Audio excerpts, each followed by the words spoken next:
Alors bienvenue dans cette nouvelle vidéo où on va parler de Node.js et du module PM2. Alors le module PM2 va nous servir en fait à gérer toutes nos applications Node.js en production. Alors on va tout de suite voir à quoi ressemble ce module PM2 en fait, quelle est sa documentation.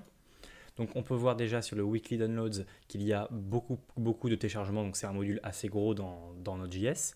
En fait, PM2 qui signifie Process Manager 2 parce que c'est la version 2, va nous permettre de gérer toutes nos applications Node.js en production. Donc c'est-à-dire qu'il va les restart à l'instant où elles ne sont plus actives, etc. Et il pourra même au redémarrage du serveur restart ces applications-là. Donc c'est vraiment un outil qui nous permettra de gérer toutes nos applications Node.js à travers donc, un serveur de production. Donc là où il y aura éventuellement des clients ou simplement des visiteurs, etc. Vraiment c'est quelque chose d'assez sérieux puisque c'est une version de production. Donc déjà la première chose qu'on va faire c'est npm install-g pm2 afin donc d'installer le module PM2 en global pour y avoir accès absolument partout sur notre machine. Donc la deuxième chose qu'on va faire, c'est qu'en fait, on va installer tous les modules dépendants de notre application. Donc si vous voulez, puisque si vous connaissez un peu DevTheory, vous savez qu'on a des systèmes de TP sur notre site devtheory.co. Et ici, donc, je vais simplement tester PM2 avec un des TP que j'ai fait. Donc ce qu'on va faire, c'est un petit ls pour voir tous les paquets qu'il y a. Donc on voit qu'il manque Node Modules, puisqu'en fait je n'ai pas fait de npm install pour installer les paquets. Donc en faisant un cat du package.json, on voit que les trois paquets dépendants, c'est Axios, Express et Twig.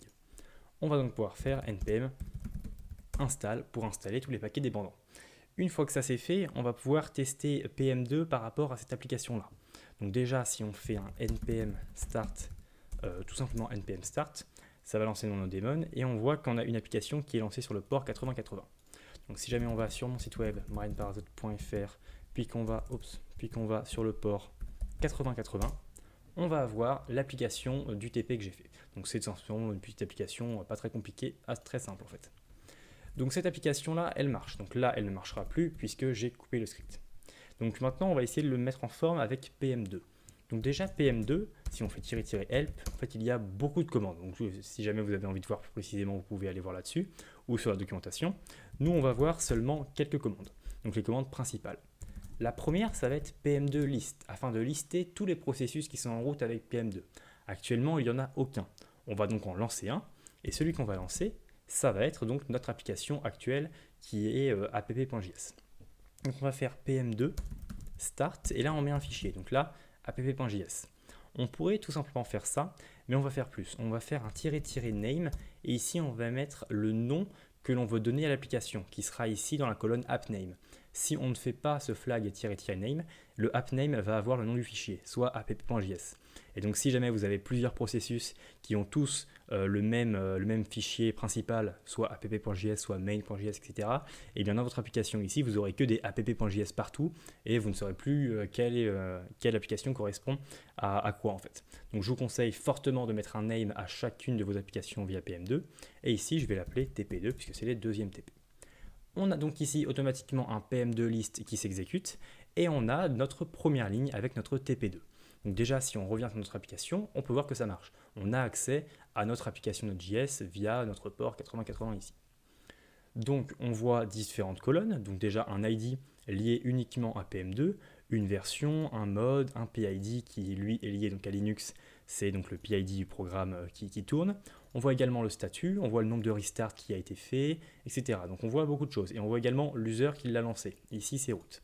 Si jamais on refait un PM2 list, on peut voir que le uptime, donc le temps depuis lequel l'application est lancée, là ça fait 36 secondes. Et on voit également le pourcentage du CPU qu'il prend et la mémoire. Donc voilà, c'est tout plein d'informations qui nous permettent après de mieux gérer toutes nos applications Node.js. Donc maintenant, ce qu'on va faire, c'est qu'on va utiliser une deuxième commande assez utile, c'est PM2 restart. Si jamais on a mis une mise à jour, etc., eh bien on va faire un PM2 restart.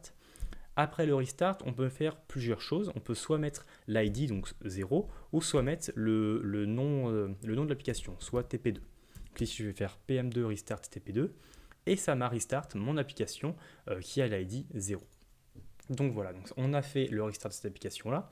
Maintenant, si jamais on veut voir une seule application, parce qu'on peut imaginer qu'on ait ici plusieurs applications en même temps, on va faire un PM2 show Et là, on va exactement de la même manière, on peut mettre soit 0, soit le app name. Ici, cette fois-ci, je vais mettre 0, hop. Et donc, on voit encore plus d'informations sur notre application, en fait. Donc, on va voir qu'on a un name, le nombre de restarts, c'est-à-dire le uptime, donc tout ça en lien.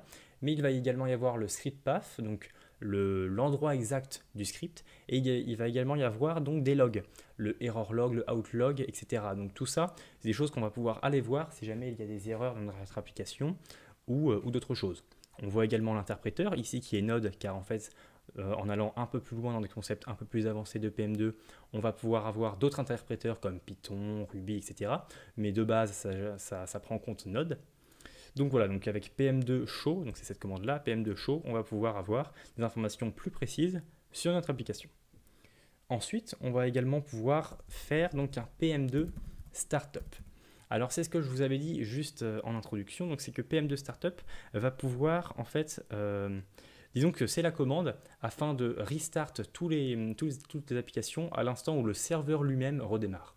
Donc si à un moment il y a un problème avec votre serveur ou vous le redémarrez pour faire quelque chose de précis, eh bien en exécutant au préalable PM2 startup, eh bien votre PM2 en fait, va se réexécuter tout seul au redémarrage du serveur et va pouvoir derrière réexécuter tous vos scripts Node.js, donc toutes vos applications. Donc voilà, c'est quelque chose qui est extrêmement utile quand on est dans un mode de production. Mais en fait, il va falloir faire une deuxième commande qui va avec le PM2 startup, c'est le PM2 save. Alors en fait, le PM2 save va permettre d'enregistrer toutes les applications qu'il y a actuellement dans le PM2 list. Donc là, actuellement, il n'y en a qu'une. Et en fait, le PM2 save va créer un fichier, on le voit ici, contenant les applications à restart au startup. Donc c'est-à-dire que là, si jamais mon serveur redémarre, il va automatiquement me redémarrer TP2. Mais si jamais actuellement je fais PM2 start et je fais une autre application et qu'après je ne fais pas de PM2 save, eh bien cette deuxième application ne sera pas restart au serveur puisqu'elle n'est pas contenue dans ce fichier-là. Voilà, donc il faut bien comprendre que PM2 save et PM2 startup vont ensemble en fait. Donc voilà, je pense que vous avez compris les principaux concepts de PM2, donc de ce Process Manager 2.